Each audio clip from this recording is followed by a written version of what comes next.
The untold truth behind Tupac's murder, hidden agendas, and industry secrets exposed. Peace to the divine minds.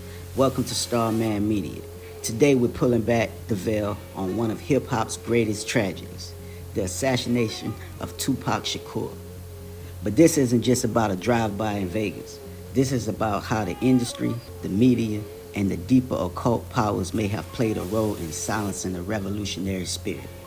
We'll explore the symbolism surrounding his death, the timing, the shift in hip-hop culture that followed, and how it all ties into a larger spiritual agenda designed to suppress conscious voices. If you think you know the whole story, think again. Let's tap in.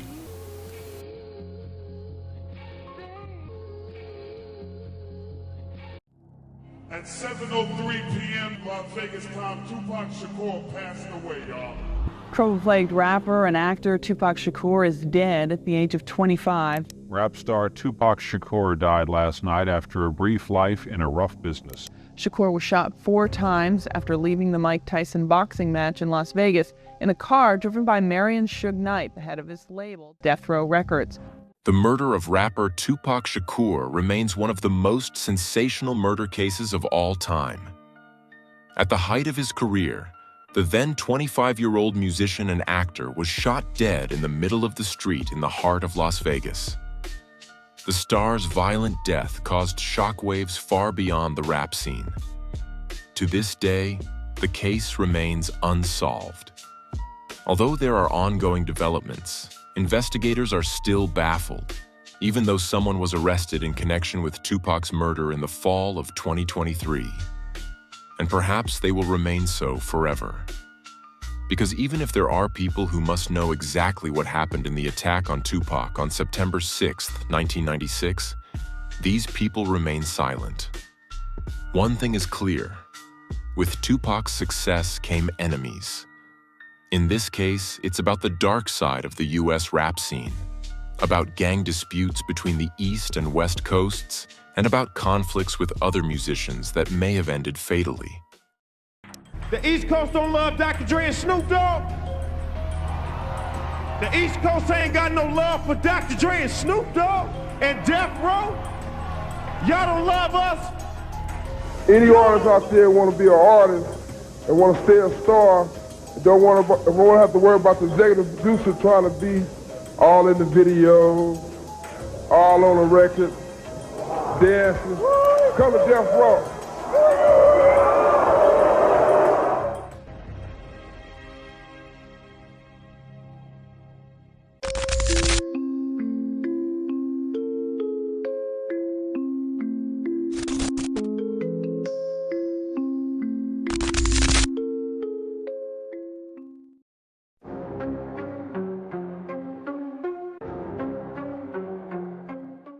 Tell me, what does Tupac Amaru Shakur mean? Okay, it means, I was named after this Inca chief from South America whose name was Tupac Amaru, but it's a lot of people named Tupac Amaru. It's like a whole tribe named Tupac Amaru. So my mom named me after this Inca chief, and I think the tribal breakdown means like intelligent warrior, something like that. But I see. he's a deep dude. Tupac Amaru Shakur was born on June 16, 1971. He and his half-sister grew up with their single mother. There was a stepfather, but he was sentenced to 60 years in prison for a bank robbery.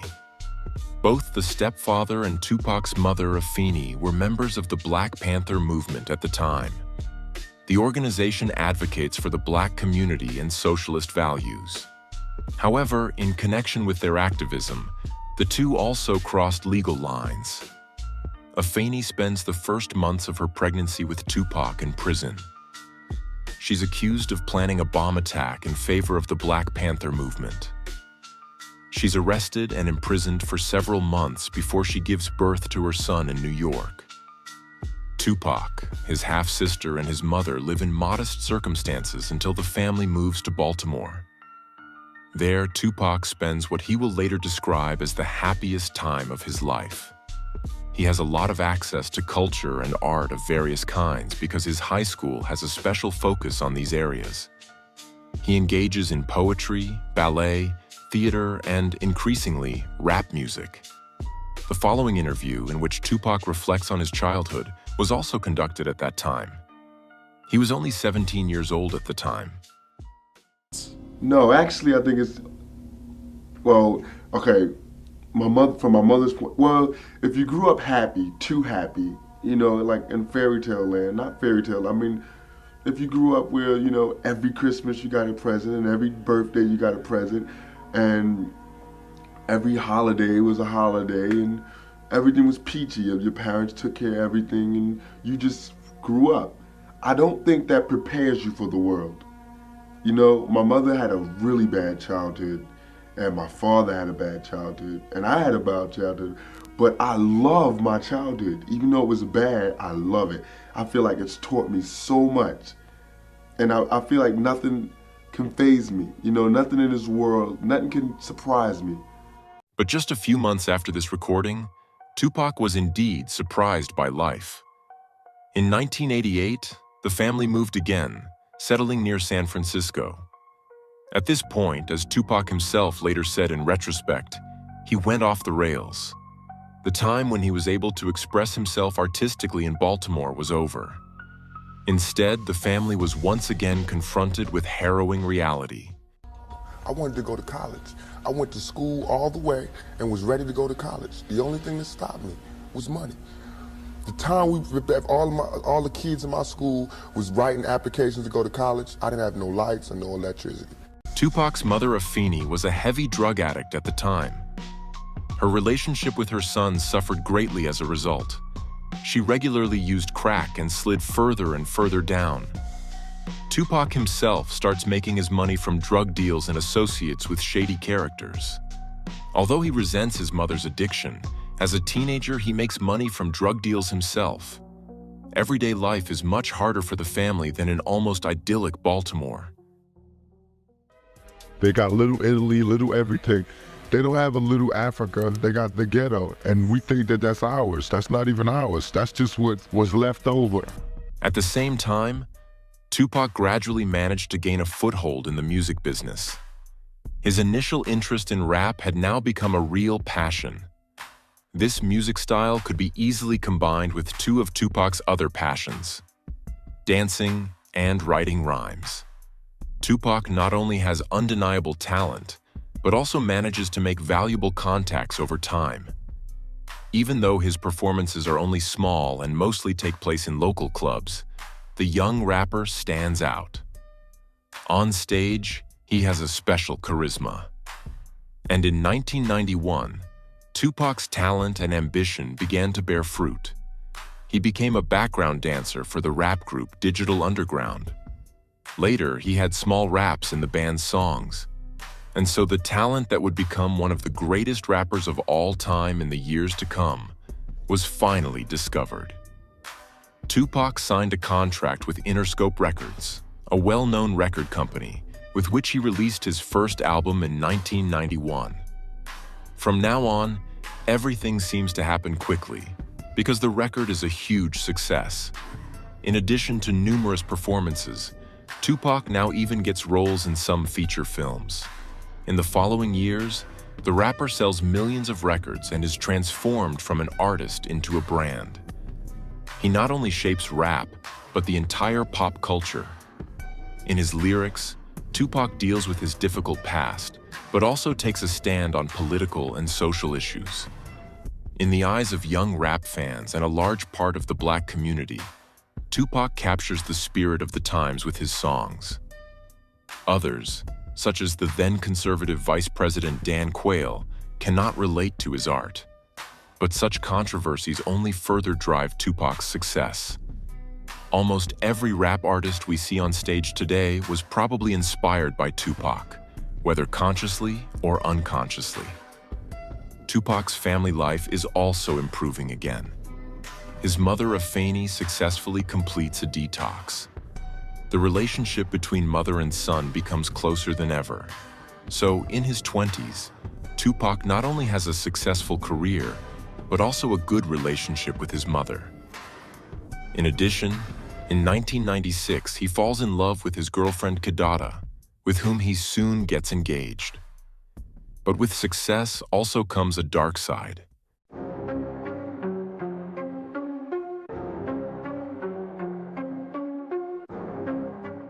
Tupac did not renounce the violence he knew from his youth. Again and again, he made headlines for threats, fights, and insults. Said there were two sides to Tupac, the wonderful side and the not so wonderful.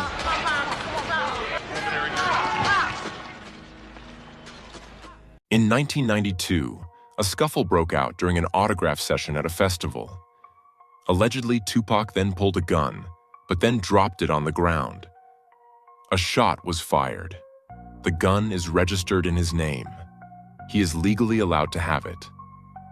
However, at that moment, about 90 meters from the festival grounds, a 6-year-old boy was playing in a schoolyard. He died that day. From a shot to the forehead, the police were able to match the bullet to the gun that Tupac had on him. Kee D, who was there the day of the incident, recalled it in a 2017 interview. I felt terrible, and I felt even worse because it was the first time I seen Pac cry since we was kids. Oh, he cried? Yeah. All of you were questioned by the police, I assume. Mm-hmm.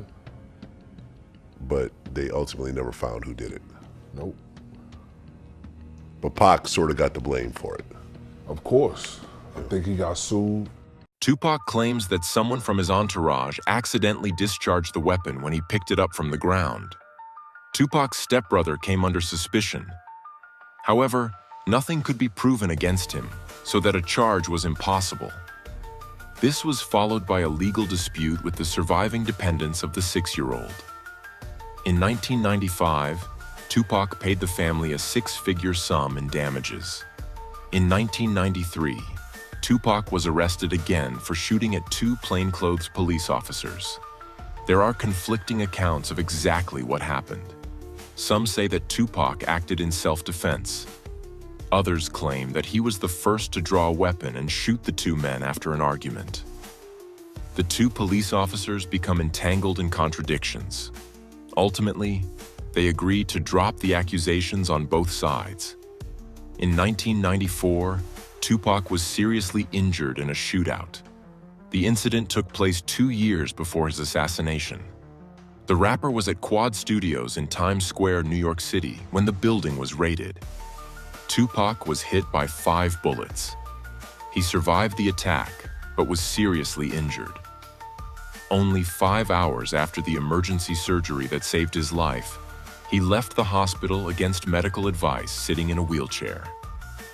In an interview a year later, Tupac publicly suspected that he had been deliberately set up at Quad Studios. He accused the producer Sean Combs, aka Puff Daddy, as well as the rapper the Notorious B.I.G., also known as Biggie. Both are said to have known about the plan to attack the studio during Tupac's presence. In another interview, he recalls the attack as follows: "I fell to the ground. Everything in my head said, 'Pac, act like you're dead.' But it didn't matter. They started kicking me, beating me. I never said, 'Don't shoot.' I was quiet as hell." In February 1995, he was charged with raping a female fan.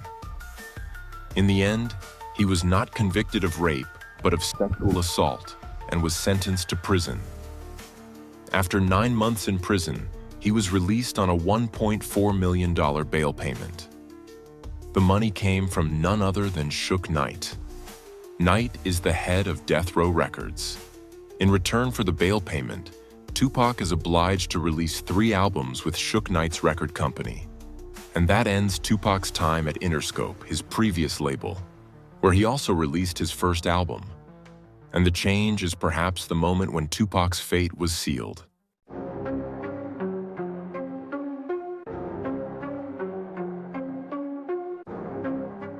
It is September 7th, 1996. That evening, a boxing match is taking place at the MGM Grand. The MGM Grand is located in the middle of the Las Vegas Strip, the party mile of the infamous city. On September 7th, 1996, Mike Tyson is boxing against Bruce Halpin. Tupac is in the audience to watch the boxing match. He is with Suge Knight. Also, Tupac's fiancée Kee D and members of Tupac's entourage are on site. The first fans are already lining up in front of the location in the afternoon. Not only admirers of boxing legend Mike Tyson, but also of Tupac. Even before the fight, there is talk that Tupac will watch the fight that evening. Tupac himself spends the afternoon in a casino and wins a lot of money there. The boxing match does not last long. Mike Tyson defeats Bruce Halpin after 109 seconds. As early as 8:30 p.m., the first visitors are streaming out of the MGM Grand and onto the streets of Las Vegas. Tupac and Suge Knight are also on their way out. However, they get into an altercation in the lobby of the building. At around 8:50 p.m., Tupac, Suge Knight, and their entourage get into a fight with members of the Southside Compton Crips gang. The physical altercation is said to have broken out because Suge Knight is close to another gang, the Piru Bloods. And the Bloods and the Southside Compton Crips are enemies. There are many rumors about the exact details of the dispute in the casino foyer. A man is said to have told Tupac that Crips member Orlando Anderson had stolen a necklace from a member of Tupac's entourage that was released by his label Death Row Records. This is said to have led to a fight between Tupac and Orlando, in which members of both sides then became involved. Published camera footage from the evening of September 7th, 1996, shows Tupac and Suge Knight clearly fighting with members of the Compton Crips. Other sources state more precisely that someone from Suge Knight's entourage had been beaten up by a Crip a few weeks earlier. The man had apparently pointed this out to Tupac, whereupon Tupac is said to have opened the conflict. It is shortly after 9 p.m. when Tupac and Suge finally leave the MGM Grand. They drive back to the hotel where Tupac is staying with his girlfriend and his cousin. There, Tupac changes his clothes for the second part of the evening. He tells his cousin and his girlfriend about the fight with the Crips and enthusiastically recounts how he himself fought like Mike Tyson had done in the boxing ring. After that, the rapper and Suge Knight, the head of the record company, go to the after-show party. This takes place in Club 662, a location that belongs to Suge Knight. Tupac is due to perform there later that evening. The two of them get into Suge Knight's car. Tupac's bodyguard also wants to get in, but is stopped by his client. Tupac tells him to follow in a second car with the others. He and Suge Knight still had a private conversation to have, because Tupac was said to have toyed with the idea of leaving Death Row Records, despite the deal with Suge Knight that had gotten him out of prison. At 11 p.m., Suge Knight was briefly stopped by a police checkpoint. The music coming from his speakers is much too loud, and the rental car has no license plates. Nevertheless, Suge Knight is allowed to continue driving. Just a few minutes later, the events that we now know as one of the most notorious murder cases in recent history begin. It is about 11:15 p.m. The car in which Tupac and Suge Knight are sitting stops at a red light on Flamingo Road. A car in which a group of young women are sitting pulls up briefly on the passenger side. The women chat briefly with Tupac, then drive off. A white Cadillac then pulls up next to Suge Knight's BMW. This is the car in which Tupac Shakur's murderer is sitting. Someone in the Cadillac opens fire on Suge Knight and Tupac. A total of 13 shots are fired at the car. 4 of them hit Tupac. 2 of them hit him in the chest. Suge Knight was injured by shrapnel to the head, but remained fully conscious. The shooting lasted only a few seconds. Then the white Cadillac drove off. Suge Knight did a U-turn and steered the car west on Flamingo Road. The car came to a stop on Harm Avenue. The first police officers and emergency doctors arrived at the scene at 11:20 p.m. One of the police officers remembers the incident very well. He opens the passenger door of the car. The seriously injured Tupac falls to the ground in front of him. He is conscious, but it is obvious that his condition is more than critical. And I looked at him and I said, "Who shot you?" And he looked at me and he was trying to get his breath together, and I thought I was going to actually get some cooperation. So he looked back at me and he said, "F you." And after he said that, his eyes kind of rolled back, he started to gurgle, and he lost consciousness.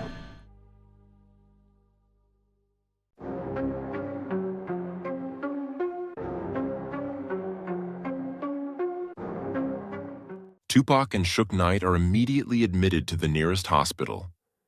Immediately after his admission, Tupac has to undergo emergency surgery. Due to internal bleeding, his right lung is removed. He's had a right lung removed. He's back in his room, and again, he remains in critical condition. He's in the intensive care unit. Is he conscious? Can he communicate with his doctor? He has been conscious. He is under a lot of medication, so he's pretty sedated at this time. He's severely injured. Suffering multiple gunshot wounds is obviously a terrible insult to the human body. So he's in very critical condition, and he's requiring intensive care, and he is receiving that right now. A second operation followed at noon on September 8th.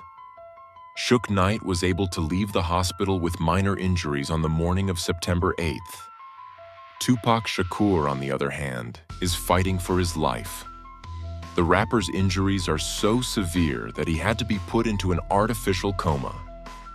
According to media reports, doctors believe that he has a 50-50 chance of survival. Family members and close friends rush to his bedside and stand by him day and night. They stand guard outside the hospital room for fear that someone could come in and cause him further harm.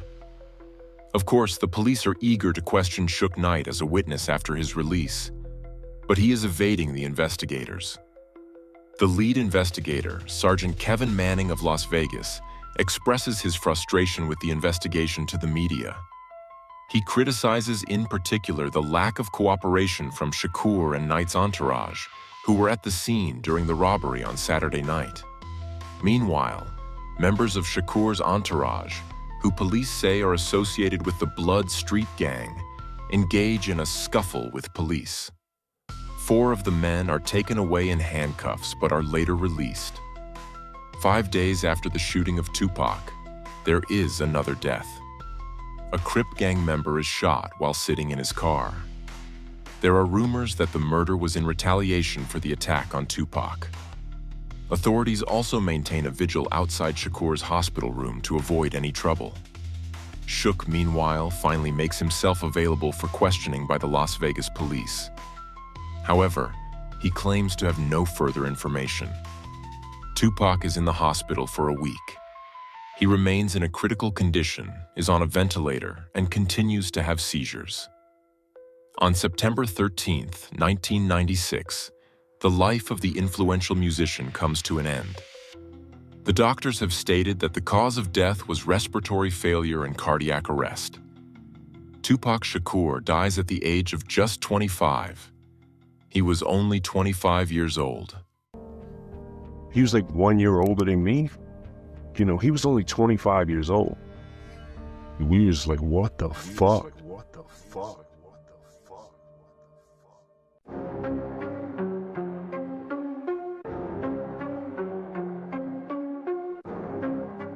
Although the news about Tupac's critical state of health has been circulating for days, the reactions to his death are overwhelming. Even outside the rap scene, people are shocked by the musician's violent death. The fact that a music icon can be shot like that on the open street and the perpetrator can flee is incomprehensible to many. Only about 2 months after the attack on Tupac, a witness to the crime dies. On September 7th, 1996, Yaki Gaddafi was in the car that was driving behind the car of Tupac and Suge Knight. He was part of Tupac's entourage. Gaddafi is not only a friend, but also a cousin of Tupac.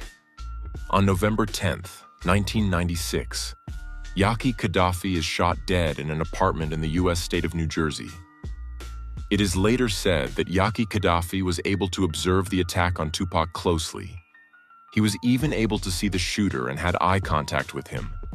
However, he never made a statement to the police. Unfortunately, the exact circumstances of Yaki Gaddafi's death are not publicly known. Almost exactly 6 months after Tupac's death, another rap icon dies.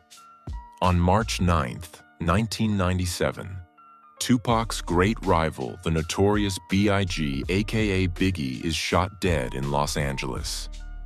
The murder of Biggie was never solved either. The rapper was only 24 years old. To this day, numerous legends surround both the death of Tupac and that of Biggie. Not least, there is speculation about the extent to which these two murders could be connected. We will look at this in more detail in the following chapter, when we take a closer look at a few theories. But first things first, Tupac Shakur will not be forgotten after his violent death. If anything, his fame has only been cemented by his tragic murder. To this day, Tupac's murder remains one of the biggest pop culture phenomena worldwide. Even today, Tupac's music is streamed millions of times. Documentaries are produced and books are written about him. Again and again, the media come back to the same question. Who killed Tupac, and with him one of the most successful rappers of all time? In 2018, the Netflix series Unsolved, the Tupac and Biggie murders was released. The broadcast sparked new interest in the two mysterious murders. Everyone seems to think they know what actually happened. Anyone who was actually familiar with Tupac or the case as it actually went down back in 1996, they say that the case is simple, and the reason that we don't have an answer 27 years later, depending on who you asked, is it just is delayed, whether it comes to, young black men or people of color not being tried fairly by law enforcement, or depending on the other side, they'll call it street justice and the fact that people don't want to snitch.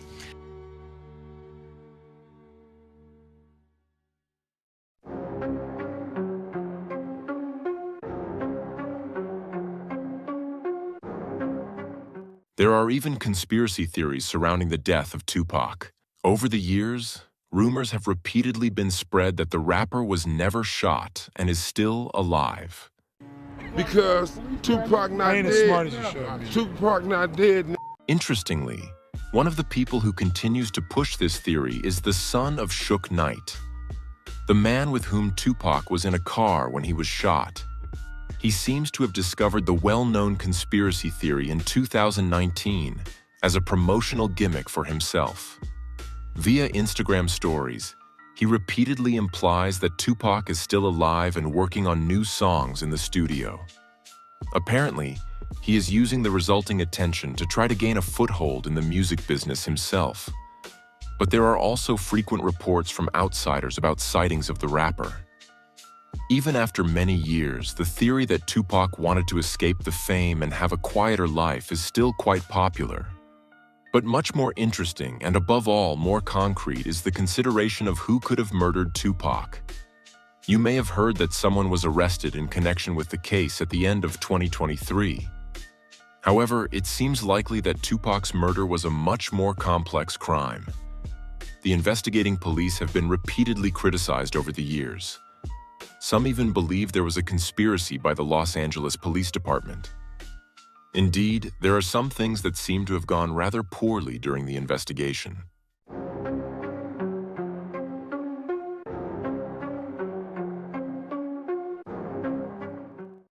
In 2017, it was reported that the gun used to shoot Tupac was found in a backyard in Compton in 1998.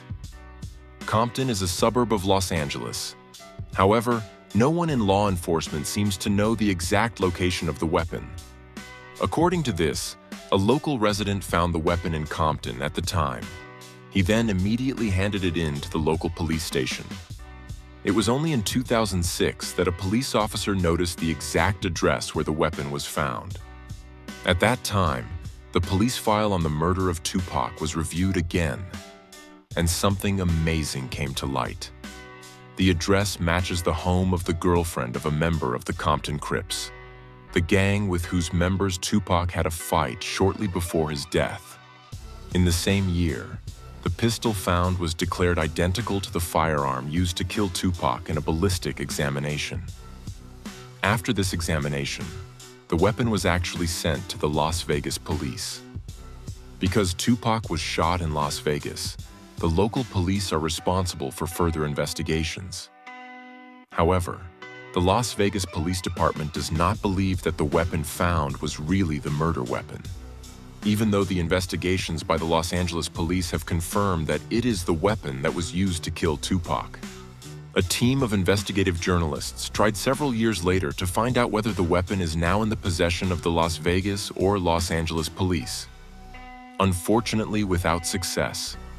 Neither of the two police departments claims to have the weapon in their possession. Since then, the murder weapon has been considered lost, and the mystery surrounding Tupac's death has become even greater. The investigation quickly stalled in 1996. The police justified this by saying that the vast majority of witnesses were extremely uncooperative. Police violence against black people is a complex issue then as it is now. Many rappers deal with it intensively and bring the problem into the mainstream with their lyrics for the first time in the 80s and 90s. In disadvantaged African American neighborhoods, many people adhere to the so-called code of the streets. In this social dynamic, the relationship with the police is very tense. This code of the streets is possibly one of the main reasons why we still know so little about the murder of Tupac today. You said the shots came from the back. Big Dre, Orlando. Who shot Tupac? We keep for the code of the streets. It just came from the back seat, bro. At the same time, there's a rumor that some of the police officers in charge had close ties to Death Row Records, Suge Knight's label. However, thanks to the scant information about the murder weapon, there is at least one other connection to the Southside Compton Crips. A friend of a gang member is said to have lived where the murder weapon was found 2 years after the murder. And we know that Tupac had run-ins with members of the gang in the hours before his death. This is exactly what put the police on an interesting trail back in the 90s.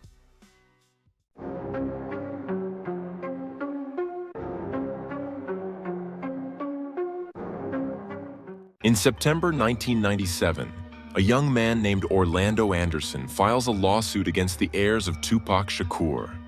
That was just 1 year after Tupac's murder. Anderson refers to alleged damages that he suffered during the brawl with the rapper at the MGM Grand. Now he is demanding compensation for pain and suffering, because Orlando went down during the fight when several people from the circle of Tupac and Suge Knight beat him up. Tupac's mother, Afeni Shakur, then filed a wrongful death suit against Anderson.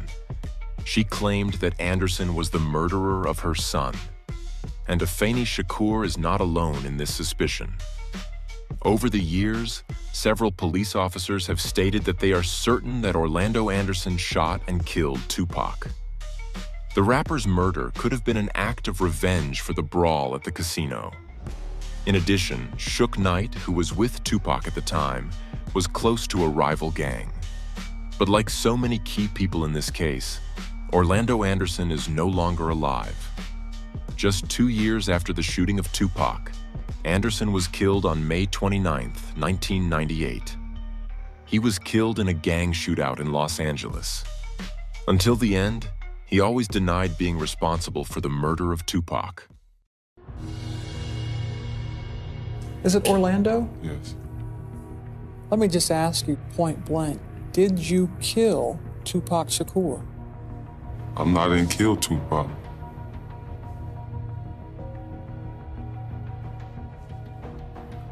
I mean, I don't know why, you know what I'm saying? They would even say something like that. However, there will be more decisive news regarding Orlando Anderson in 2018. But until this information comes to light, there are another 20 years filled with speculation.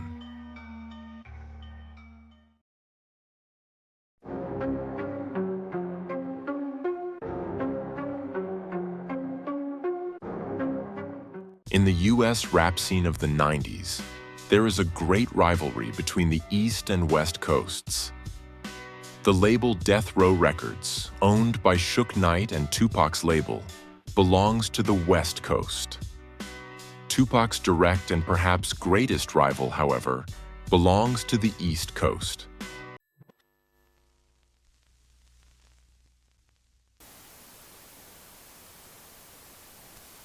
The rapper, the notorious B.I.G., or Biggie for short. He is signed to Bad Boy Records. During the 90s, there were repeated verbal exchanges between Tupac and Biggie. This is common in rap, so nothing unusual. However, there are theories that the enmity between Tupac and Biggie went far beyond internal competition. Shortly before his death, Tupac released a diss track against Biggie. Tupac's then bodyguard was not impressed. He was worried that Biggie or someone close to him might take violent revenge on Tupac. Tupac's last song, Hit 'Em Up, is a wild reckoning with rapper Biggie Smalls and other protagonists of the hip-hop competition from the East Coast. A more than serious problem for the bodyguard. Just a few days before his murder, Tupac was a guest at the MTV Video Music Awards. In an interview with rapper Snoop Dogg, he's asked about the feud with Biggie. He dismisses the issue. Although he teases Biggie, he denies that there is a serious conflict. This is our We family over peacefully here. coexist right now right. because we all cool. Everybody's here. They sell records. We sell records. Well, I guess you could call that selling records. What they do. We sell large amounts of records, and they sell a few records. And really, it's no competition. People are really making too much out of it than it is. Before Biggie's career took off in the mid-90s, he and Tupac were even close friends. Tupac supported the rapper, who was a year younger, and helped him get his start in the music business. However, the good relationship came to an end with the first attempt on Tupac's life in 1994. As mentioned in the first part of the video, Tupac was attacked and seriously injured in a studio at the time. He himself insisted that Biggie was one of the masterminds behind this assassination attempt. Biggie always denies this, but the incident in 1994 may be one of the reasons why he is still often mentioned as a possible suspect in Tupac's murder. It is said that Puff Daddy paid the Southside Compton Crips gang to carry out the murder of Tupac. However, there is no real evidence for this, and Biggie himself has an alibi for the night of the murder. And as mentioned earlier, he was murdered himself just under half a year later. This case also remains unsolved. However, this is where the bigger conflict comes into play again. The East Coast-West Coast rivalry is a serious matter in the scene. And at the center of it all is a man who many today see as the wedge that was driven between Tupac and Biggie. Sean Combs, better known as P. Diddy or, in the past, Puff Daddy. Wait, he didn't just spell the word rapper and leave out a P, did he? Yep, R.P. rest in peace, Biggie and Pac, both of y'all should be. Not only Tupac and Biggie are competitors, but especially the people behind the two. Suge Knight, who runs Tupac's record label Death Row Records, is in a public conflict with P. Diddy, who in turn manages Biggie. Thanks to Biggie's breakthrough with his first album, P. Diddy is gaining more and more power in the rap scene. It is no secret that Suge Knight feels threatened by this. Time and again, Suge Knight attacks P. Diddy on the public stage. After one of these attacks, Suge Knight's bodyguard was murdered. Suge accuses P. Diddy of having ordered the murder. Officially, the case remains unsolved to this day. Diddy is also repeatedly mentioned as a possible mastermind behind Tupac's murder. As a mentor to Biggie, he would have had every interest in eliminating his protege's biggest rival. The possibility is also raised that Diddy paid members of the Crips $1 million to carry out the murder. This theory is also quite common in investigator circles. Maybe you still remember that the argument between Tupac and Orlando Anderson flared up in the casino because of a stolen necklace. Orlando is said to have stolen this necklace from a member of Death Row Records, Tupac's record label.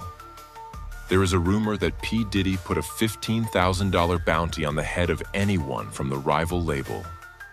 This is only hearsay in the context of the theory, but it is an interesting aspect. P. Diddy himself remains silent on the allegations.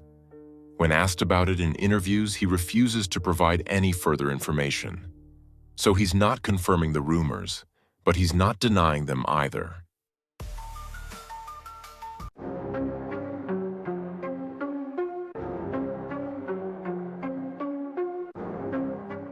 Others believe that Suge Knight himself arranged for Tupac's murder. According to this theory, Knight owed Tupac a lot of money. It was precisely because of this debt that he and his record company were sued by Tupac's mother in 1997. In addition, Tupac was said to have been planning to sign with another record label. Suge Knight himself invited Tupac to the boxing match and then offered him a ride in his car. And he did so even though he knew that the professional relationship between the two would possibly end. So in theory, Suge Knight could have ordered Tupac to be rolled out of the way so as not to have to pay him the millions in debt. According to a police officer who was on duty at the time, there is no record of Suge Knight actually being injured during the attack. There are no hospital or police records of the alleged bullet fragment wound. Suge Knight is currently serving a 28-year prison sentence, though not in connection with the murder of Tupac. In 2015, Suge Knight killed 2 people. You may know the movie Straight Outta Compton, which deals with the rap scene of the 90s. Suge Knight feels misrepresented in this movie. In January 2015, he encountered a man named Kee Sloan in a parking lot. He is the one who advised the film's producers. Suge Knight confronted him, and the two got into an argument. Suge Knight then hit Kee Sloan with a car, seriously injuring Sloan. Knight drove away and ran over his former business partner, Terry Carter. Suge Knight is now in his mid-50s. There are persistent rumors that he has a serious illness. It is questionable whether he will ever get out of prison again. Before his conviction, Suge Knight had repeatedly made cryptic comments and strange statements about Tupac's death in interviews. In principle, Suge Knight's behavior confirms exactly what the police say is the reason for the slow investigation. The witnesses in this case are extremely uncooperative.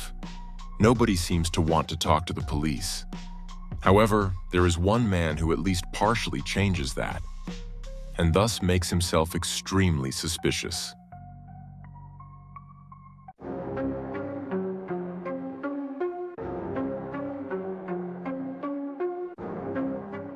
In 2018, the case is once again the subject of much activity following the publication of a documentary.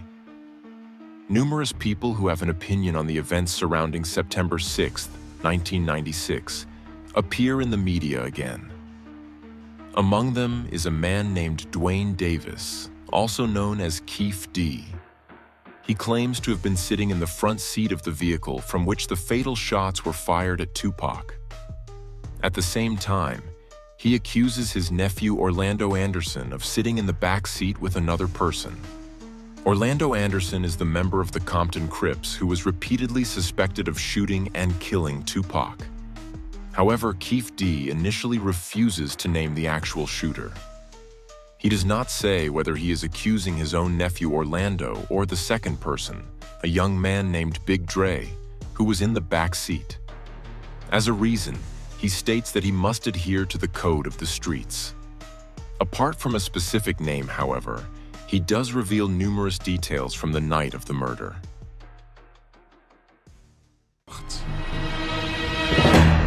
We came up Harlem, and here he coming at BMW.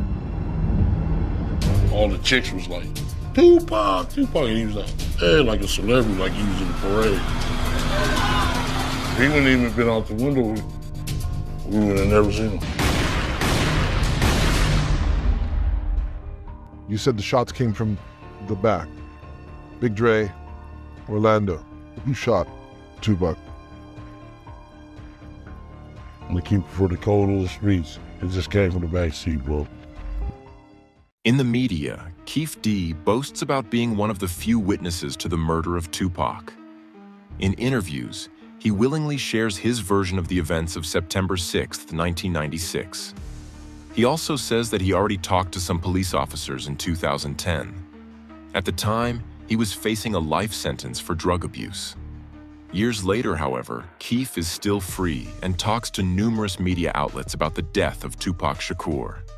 In doing so, he is trying to promote his book Compton Street Legend, which was published in 2019. In this book, he now claims that his nephew Orlando Anderson was the one who shot Tupac. Kee merely admits to having obtained the weapon and having been in the white Cadillac. After the fight at the MGM Grand, the Compton Crips and especially Orlando Anderson wanted to take revenge on Tupac by shooting him. Of course, Anderson can no longer comment on this, as he was shot himself 2 years after Tupac's murder. In his book, Kee D writes about the course of events, among other things. One of my boys in the back seat grabbed the Glock and started firing backwards. When the bullets flew, I ducked to avoid being hit. For years, Kee D would tell the story over and over again in the media. Until 2023, that is. Because 27 years after the murder of Tupac Shakur, he is the first person to be arrested in connection with the crime. Breaking news just into CNN. Las Vegas police have arrested a suspect in connection with the 1996 drive-by shooting death of legendary rapper Tupac Shakur.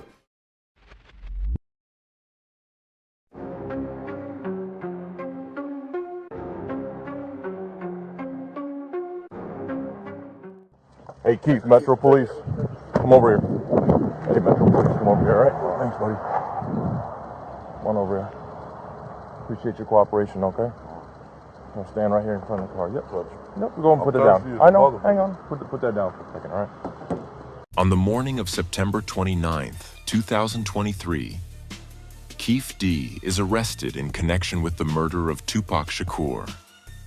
When the police approach him, he doesn't even ask why he's being arrested. He willingly went with the police officers.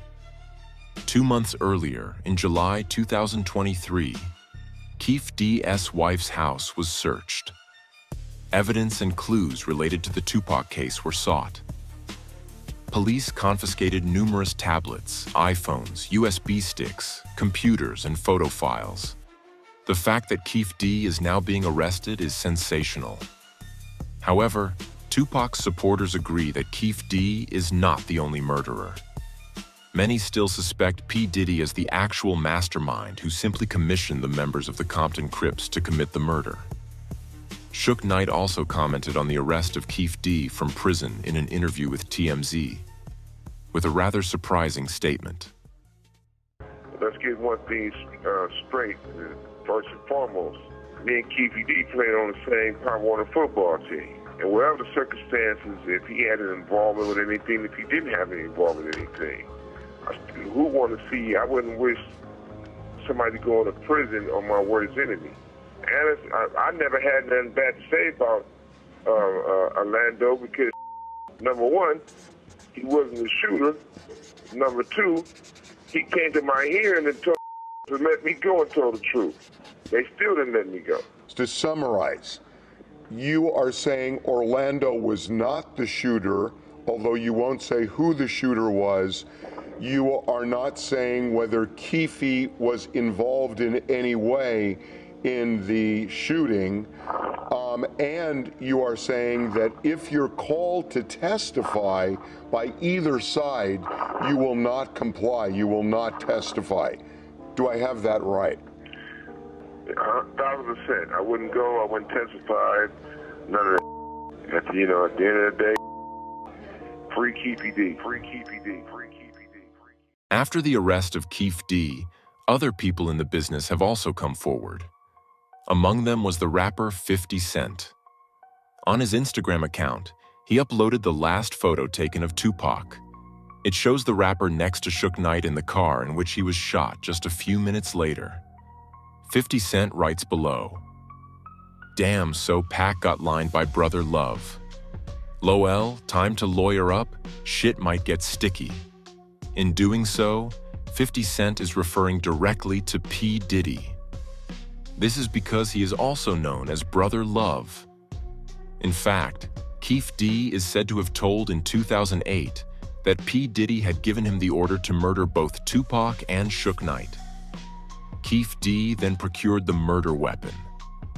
Now he testifies that his nephew Orlando fired the fatal shots. It will be exciting to see whether the now 60-year-old Dwayne Davis makes even more extensive statements. If there is a breakthrough in the prosecution, I will keep you updated. With Dwayne Davis, aka Kee D, now awaiting trial, the case of Tupac Shakur will remain in the media for some time. And it is to be hoped that it can now finally be fully resolved. We look at death from a selfish side, like, you know, that guy died, oh, it's so sad. Why is it sad? He's away from all of this bad stuff that's here on earth. At the worst, he's just somewhere quiet, no nothing. At best, he's an angel, or he's at the next existence, or he's a spirit somewhere, you know. What is so bad about that? It's only bad for the people who he left, because you guys are mad. That's like some crab in the bucket type stuff. It's harsh analogy, but that's what it's like, though. In retrospect, how would you say that your life has been? What would you say about your life? How would you define it? I would say it's been like a test on my faith. You know what I'm saying? You know how, I guess his name was Job in the Bible, who God just did all of this crazy stuff to him just to make sure his faith was straight. And that's how it was. It made me, if I didn't have all of this stuff, I don't think that my feet would have been so firm to where I could stand up for anything, you know, and I would be less ready to deal with what's out. Unfortunately, Tupac's mother will no longer live to see this. Afeni Shakur died in 2016 at the age of 69.